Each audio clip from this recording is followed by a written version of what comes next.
Hello everyone, SirMonkeySuit Zappy here, back again with The Promised Neverland. We are on episode 6, and in the last episode, it is now totally revealed to both Norman and Emma that Ray was in fact the traitor. However, Ray has kind of like done it's like a sort of a double swerve kind of thing. Like, he was talking about how he purposefully set things up so that both Norman and Emma would find out exactly what was going on, and that he wanted them to know so that they could they could start this whole thing, because I don't think it's something that Ray could have pulled off by himself. And yeah, but I still think there is some like sort of selfish desires and thoughts that go along with that. I think that's pretty evident, considering the fact that it was always like, in the back of his mind, it's always like, well, we do it my way, or you can just, you can go die, essentially, you know what I mean? So there's still that going on. We'll have to see how that pans out. And the way that it ended last episode, we've got Don, and then Gilda deciding to, go along with this whole thing. I don't know why she's doing that. I don't know why she's going along with Don. But, she did, and Don is he's too emotionally, he's not taking the smart route here. And he is inside Isabella's office, and, to find the hidden room or whatever. And the door has just slightly peeked open, so it's a question of who is it going to be. My theories are Isabella would obviously be at the top of that list, of course. However, I don't think it's Isabella. I think it's either Ray, Norman, and Emma, or any combination of the three, or just one of them, whatever, that decided to follow him because they didn't trust him, considering how he was acting and stuff. Or it's Sister Krone, right? I don't know why I can't remember her name, but yeah, it is. Yeah, it is, right? So I believe it's possibly her, because she has some desires of her own, obviously, to take over the place, but she wants to do it in spite of Isabella. She doesn't want to go the route of Isabella, saying where, like, if you keep playing your cards right, you keep following orders and doing everything for me, then I'll make you a mother. She wants to, like, literally destroy Isabella and get to that position. So I feel like Sister Krone would make use of this situation to fuck over and like do her own thing, kind of thing. So I can see her trying to use the likes of Don and Gilda to prop up her to that position over Isabella. So we'll have to see if that is the case, and I'm sure we'll find out in this coming episode. So yeah, there's nothing else to really talk about. If you do want to watch this reaction first, right? Of course, you want to go down to the description to go see the reaction. But you can also become an early access tier patron over on my Patreon. Link is in the description below to go watch episode 7 immediately after. Okay, so if you want to get a week ahead, and you don't want to wait until next week for the next episode, then you can go over to my Patreon and get it there now. Again, like I said last week, it's just going to be one episode every Wednesday for The Promised Neverland. All right, so yeah, there's that. Right, don't have anything else to really talk about. We're just going to get in episode 6 and see what we get. So without further ado, let's go.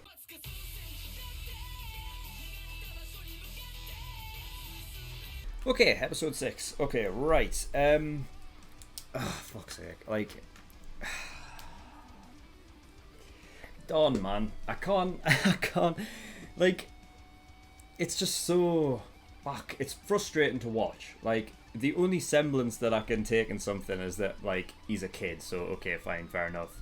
Like, but in a show where you're talking about, like, these kids... as if in this situation you would have actual kids that would be able to kind of pull this shit off because they are that smart,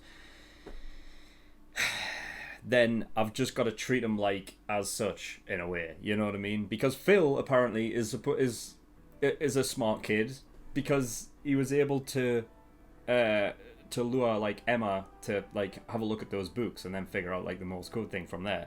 Now that's a whole thing that I want to get into.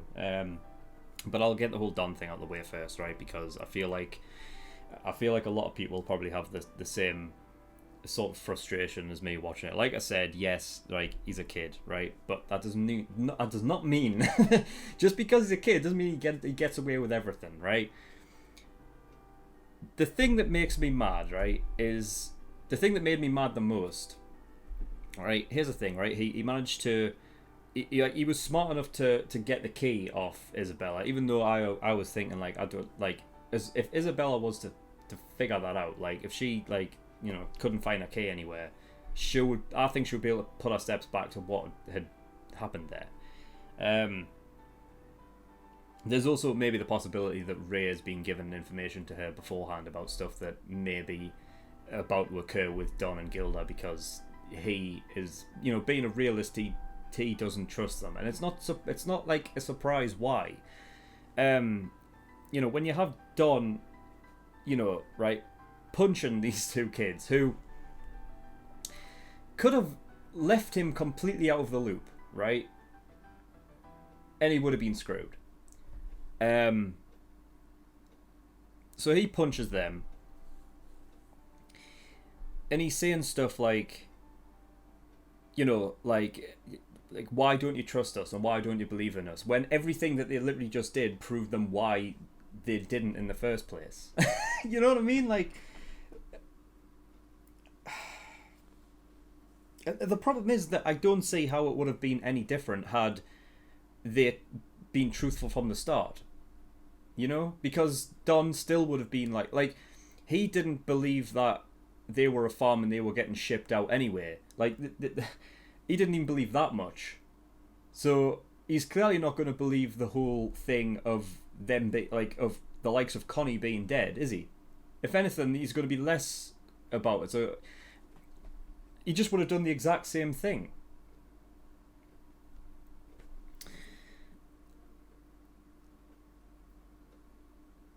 Because then he would, like, there would have been that whole thing that was figured out with Ray, and then he you know, he would have been like, oh well, you still don't believe in us anyway then.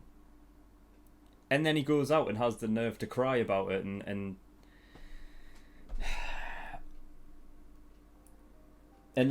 make them have to apologize to him. I was like, yeah, good, right? At least Don, like, apologized. Great. But, like, you know, you are putting them in a worse situation by acting the way that you do, right? I don't want to hear no excuses that you're not smart enough, because I feel like with the kids in the show being, like, as smart as they are, and Don's clearly smart enough to swipe a fucking key off someone by, you know, nudging into them and stuff, then clearly I think that he must be smart enough to realise that you don't go shouting about shit like this in the middle of the fucking house. You know what I mean? Like, you're giving away everything. It's like, stop it! I swear to God. I mean, you know, Gilda was sort of, like, at his side, right? And I don't like the fact that she just decided to go along with what Dom was doing. But I don't see her as, like, you know, I feel like Gilda went the right way about it, you know? Like, she wasn't... she was in the same situation as Don was, and wanting to she herself wanting to get information, like, and just get a little bit of proof that this was going on, you know. And then even when, you know, they were down in the, like, the sort of, like, the underneath in, like, the basement and stuff, and she's saying, like, maybe there's a reason. He's like, yes, there is a reason why. All right, stop taking everything to heart, because it's not all about you, for fuck's sake.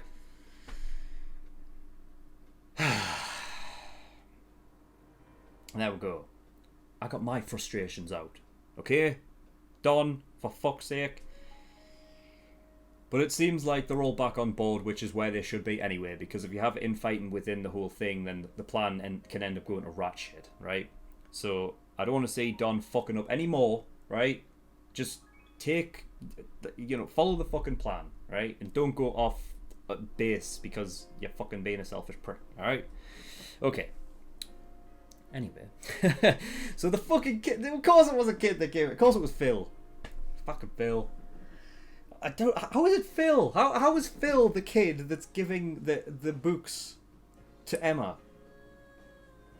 Like, during the reaction, I said, I think there's something more with this. I think that Phil, because Phil, I know that Eugene came in afterwards, and ended up saving Don and Gilda, by the way, which I was a bit like confused because how did the key get back out, right?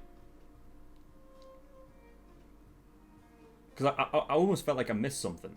I feel like they entered the place, right? I never saw them go back out and like throw it back on the floor.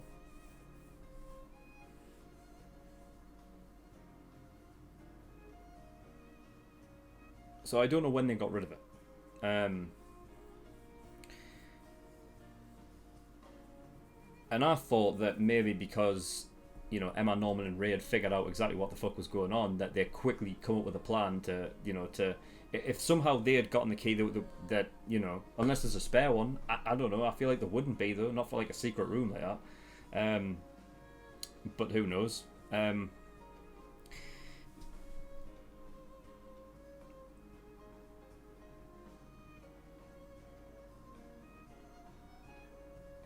Yeah, that was crazy. Anyway, back to the point with Phil. I thought that with Eugene it was different because he was going in when Isabella was there, and he was doing like a good thing.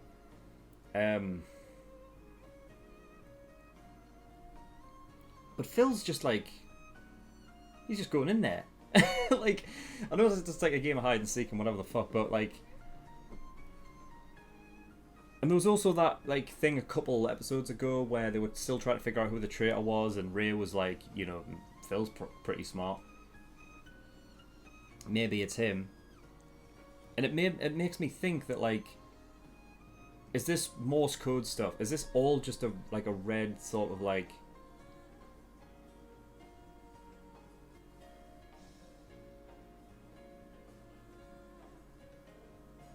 Like, is it all just like a trap or something to keep them thinking there's something when there's not really, or what? Like, because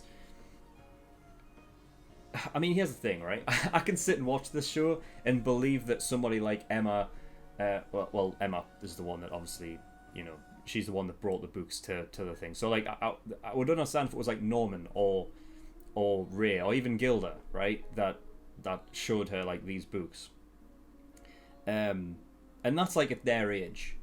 Now Phil, I don't know how old he is, right? But there's no way Phil knows Morse code. There's no way he knows about that.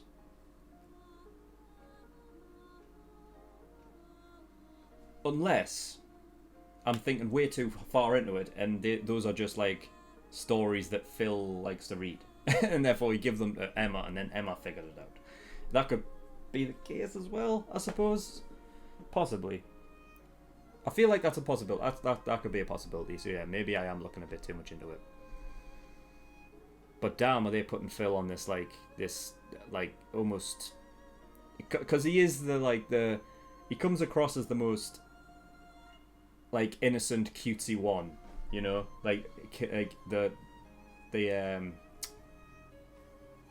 younger kids, you know, and he's sort of he's the young kid that is like propped up as more of a character than the rest of the young kids, right? And I'm just trying to get ahead of the game. And maybe there is something with Phil. Who knows? Who knows, man? It could be anything at this point. Who fucking knows? So yeah. Yeah, so they were talking about how when they were talking about like a 3-step plan or whatever, and they immediately went, right, number 1 is to escape the wall, and I was like thinking, what fucking hell, what? I was like, you're thinking that far ahead? I was like, because I don't think they've really, like, they haven't exactly gone into detail with any exposition on how they're really getting out of here, other than the fact that, you know, we play tag and we have like certain formations. It's like, well, okay, right, so you got the rope, I guess, to get up onto the wall, I suppose, but then there's like other things where, well, they have the tracker thing, and then they need to decide like what time they're actually leaving. Like, I know they've got the date set, but when they're leaving, are they leaving at night or in the middle of the day? Which would, it's almost like, well, you know, normally you would think, oh well, an escape, you go at nighttime, obviously, and maybe so. I mean, it just depends on how they like because I don't think they've... Well, it doesn't seem like they're locked up. It seems like they can just like go outside if they want, and just walk around. But then it's like in the daytime, would they expect, like, they wouldn't expect an escape at that point. And if they're outside playing tag, all of a sudden they're all gone. You know? So, you know, it's just like, I feel like there are some details of the plan of the escape that I feel like they just haven't covered yet. And they're just like immediately on the thing of, right, well, we get over the wall. And then it's like, the problem is that they have no idea what the hell's on the outside. Like, they have no idea. The whole William Minerva thing is like, I feel like it's an interesting thing if it is not a ploy, like I was saying. If it is like an actual, there's the truth to it, and there is actually like some sort of human settlement where they can, you know, be safe away from the demons.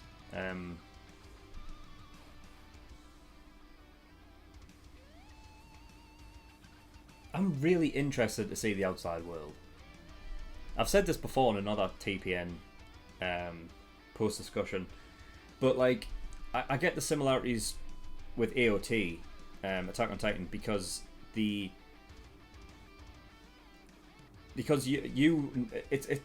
I think it's a great storytelling device when you purposely like know you are going through the same thing that the characters are, like, in their mind, like they have no idea what the fuck's on the outside, neither do you, and therefore it's all up to interpretation. So I like it when you know just as much as them, and that's like the perspective that you stick at. You know, so necessarily when you have maybe, because there was one scene where Isabella was like talking to like fucking demons or something, or she was like in contact with somebody from the outside or whatever. I feel like normally they might be a bit much. I think I'm fine with like having Isabella and like Sister Krone talk, because that's just like a thing between them, and it's not really a behind the scenes thing. I feel like the best time to, I feel like almost like the less you know, it's better involved, like when talking about like Isabella and stuff. I feel like we shouldn't get like really any scenes with her unless she's with Ray, because he's one of our characters, and therefore you can get the perspective from him, or Sister Krone, because I think between those two characters, I feel like it's weird with Sister Krone, because she's like such an anomaly in this show. Like, because since she's got here, I don't know what she's done. Like, I don't know what she's doing. Like, I know where she wants to go. I know where she wants to be. But I haven't seen her make any strive in getting to that goal. Like, I haven't seen her make any progress, which makes her the most creepiest one. Like the most like when I talk about like because I think this show is at its best when it's just, you know, when you're just from the perspective of the characters, right, the main characters. And I'm talking about how, like, I don't think you should have that many scenes with Isabella unless it's with Ray, or in this case like Sister Krone or whatever. That, you know, Sister Krone is like that, where she is the most creepy, because I don't know what she's doing, and I feel like any progress that she is making on anything, we are not seeing it. And I feel like with her, it's almost like, you know, everything's going to be seemingly going to plan, and then all of a sudden there's going to be a roadblock that pops up, and it's going to be because of her. And like, she's had this thing like set up for fucking, you know, days or weeks or whatever the fuck. You know, like, because the only thing I've really seen her do is like, she, like, over the past, you know, few episodes, and she keeps coming out with this whole, you know, do you want to work together? Like, do you want to join me or whatever? But I feel like she would not keep up her end of the deal if that were to be the case. You know what I mean? I think I've said before in a previous one, like early on when she joined, like in episode 2, and one of my main things was like she would be like a crux for the plan to come together, because you could sort of use her as a tool against Isabella, and then like that could help you escape. And right now, with her asking, do you want to work together, that's what I feel like could happen. But at the same time, back then I thought Sister Krone was like a bit of an idiot, like a bit of a dunce, but she is, I think she's quite crafty. So I feel like now if they were to work together, even though you would have the kids using her as a tool to escape, and help them escape, I feel like the same would be the opposite way. Like, if, for instance, they were halfway through the escape plan, they were like in the last stretch, and it's all just, of course this is all just hypothetical, but if Sister Krone was to become the mother, like at that point in the escape plan, I feel like if she had the opportunity to stop them from leaving, she wouldn't let them escape.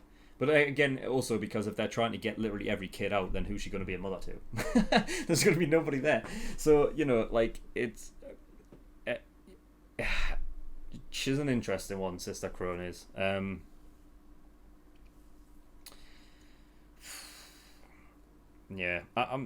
Anyway, yeah, back to the point of, like, with Attack on Titan vibes, being stuck inside the walls and not knowing what is outside of them, or the scope of what could be out there. Like, it's so interesting to me. I think I had like something. I know I keep saying like, I think I've said this before in one of my previous episode discussions, but I was wondering, like, it might have been the very first episode, and I think I said like something along the lines of like, because they are kids, is it just a visual representation of like them being demons, and really they are not? Like, I thought that it's like, what is it? The music video for kids, it was MGMT. I know they had I think they had 2 like music videos for that one, but it's the one where the kid is like, it's where you have like a little child, like a little baby, and he's looking around at like what he's seeing as monsters, but from adults' perspective, they are just humans. You know what I mean? Because to a child, like, everything's so big and imposing, and maybe I was thinking that maybe there might have been some like visual thing, because when I look at this world, and maybe this is the point, like within the walls, it's so like nice and pristine and cheerful. And of course, it's meant to be that way because you're not supposed to stress out the plants, right? They're supposed to live a nice life. That's the point. But I'm like, I don't know how I can visualize a show like this on the outside of the world where it's demon society. Like, I can't picture that. You know, like, because then you've got to go down like the whole thing of, once they do escape, because I feel like they're gonna have to. Like, and I feel like maybe in this season, because here's the thing, this show, I think, goes on for, oh god, I wouldn't even know how many seasons it would be, because I know there's a second season coming out, right? But I think in terms of like manga books, there's quite a decent amount of them, right? Like, it's not like this show is going to be like a 2-season thing. I don't think. I think it might go on further than that. And I feel like if that's the case, then like, how long can the characters really stay inside this place without? It's such a weird it's such a weird situation, because it's like they both know. Like, you've got Emma, Norman, and Ray.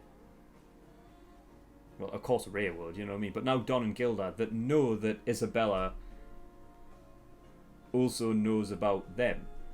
Like, but Ray is using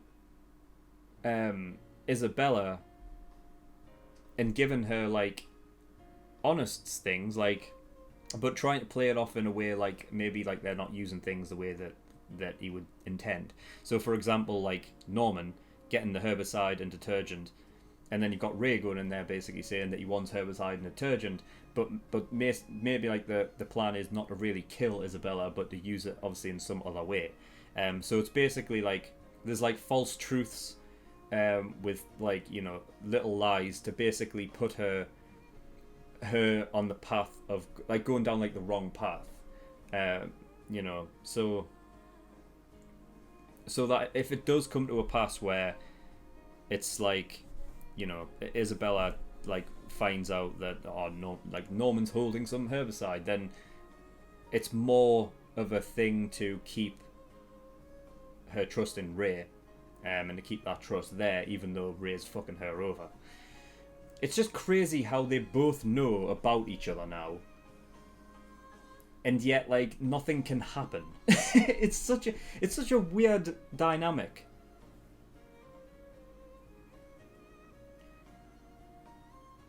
Because and let's do this again.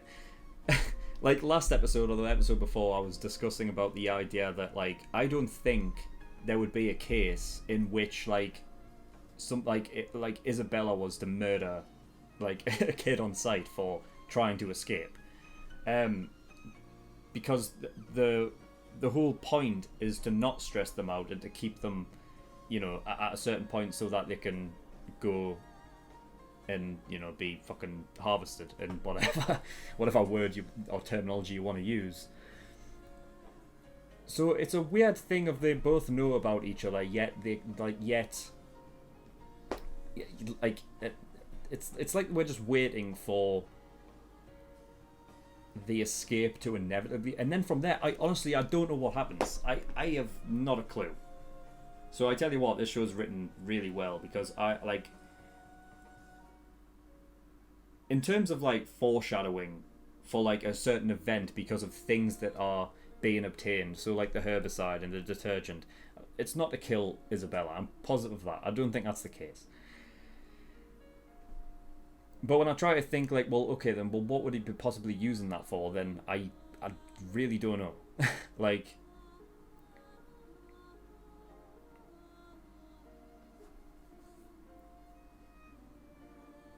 I mean, it's a farm, right? So they would be like growing their own food, I'd imagine, within those walls. So if they use the herbicide maybe on there, well, they fuck their food supply for one thing. But like, if that's supposed to keep her attention on the farm thing while they make their escape, then maybe that's something that they would possibly use. But yeah, like it's such a different kind of show than I've ever seen before, just because of that odd sort of dynamic that they've got going on. So yeah, another thing as well with the William Minerva thing is that, you know, one of the books was 2015. Now I'm sure this takes place in 2045, though I don't think they've actually said that yet, though, have they? Like, I know that each title of an episode is the date, but but because of the format, it doesn't show like the year in its full entirety. It just says the last two numbers. So for all we know, it could be 3045. Fuck knows. I mean, I don't think the books are that fucking old. You know, but they could be just like, you know, rewritten, I suppose. But even if it's not, even if it is 2045, so I think that's probably I think that's more likely, right? I think it's that. I don't think it's 3045. Even if that is the case, like, that was done 30 years ago.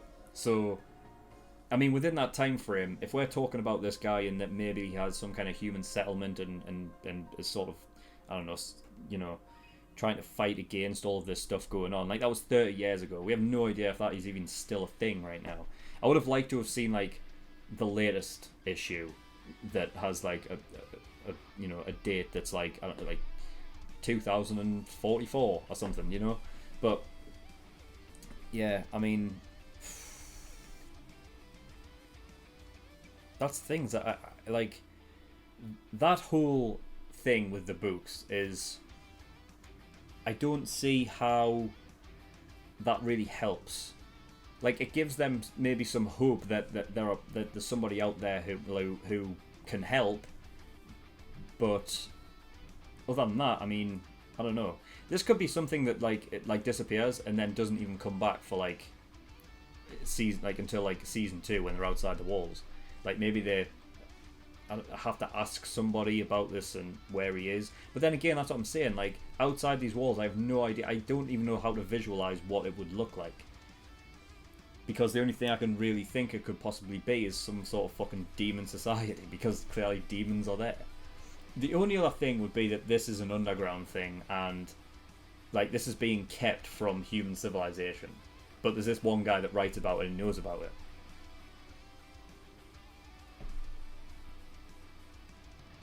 Maybe that is it. Maybe that is a thing. Maybe that is. I mean, I use this time to discuss and theorize, and so maybe that is something. If it is a case of like, if there's like, you know, like a world government type thing. So if you're into your conspiracy theories and stuff like that, maybe that could be it. Maybe they are involved in all of this stuff, and it's got like signs of like human trafficking in there and all of this kind of stuff, and they keep it like away from, because they said that it was deep in a forest, right? Like, when they looked over a wall, they like, you know, Emma saw a forest. If it's deep within a place that is away from civilization, then it's possible to keep this shit away. Now the demons, I can't really, I mean, I can't explain that then, because if it isn't just almost like a visual of Norman and Emma seeing demons, when in reality it's just, you know, like fucking government official type humans just acting like monsters, and therefore that is the visual, then that could also be a thing with world government. If they're aliens or something, you know, and like, this is like their sort of agreement for not like just destroying the world. It's like, well, this is what we'll do for you. I'm like clutching at straws, because this show gives me like, there's intrigue into what could possibly happen, yet I feel like I almost get nothing to go on. It's crazy. It's a crazy show. But I am intrigued by it, so, you know, that's what that is. Yeah, I think that's all I've got. The only other thing is the next shipment will be Ray on his 12th birthday. So we're talking about January. I don't think they talked about. She did say like there will be no regular shipment for next month. No regular shipment. So because this is obviously at the end of the month, that would mean that there's a 2-month fucking period though in this, isn't there?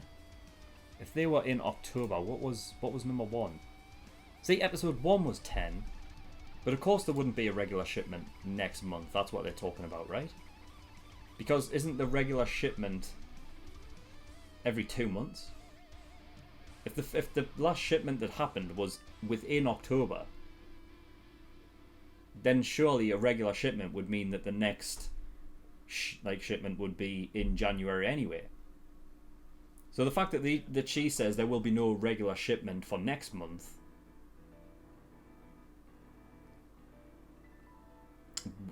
surely that means that she's talking about December, right? But if they do it every 2 months, then that couldn't possibly be the case. I don't know. I don't know. Maybe like she could be just talking about it for like, because it's at the end of October, and therefore she's just thinking like, oh, I'm talking about January. But then if she did, then that would no regular shipment. So it's irregular because they don't let them go past. I know they don't let them go past 12 years old, right? How would that fucking? Oh, I don't know how that would work then. So.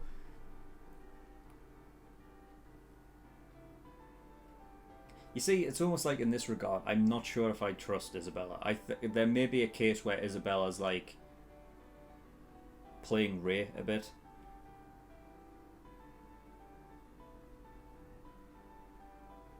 I'm just trying to get everything out there, so if it does happen, I'll be like, yeah, I called it.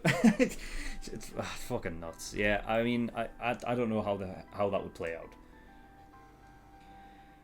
We could come back next episode and Ray's like, right, well, if we are going to escape, it's going to have to be before then, because otherwise I'm going to be... What he thinks is like, you know, he obviously doesn't want to get out that way, even though it's going to act like, oh, I'm just leaving. With the sort of deal apparently that they like that Ray has with Isabella, he would be thinking that he's going to get out, and you know, I don't even know if I would trust Isabella with that, and I don't think Ray does either. That's why he wants to get out and escape with them,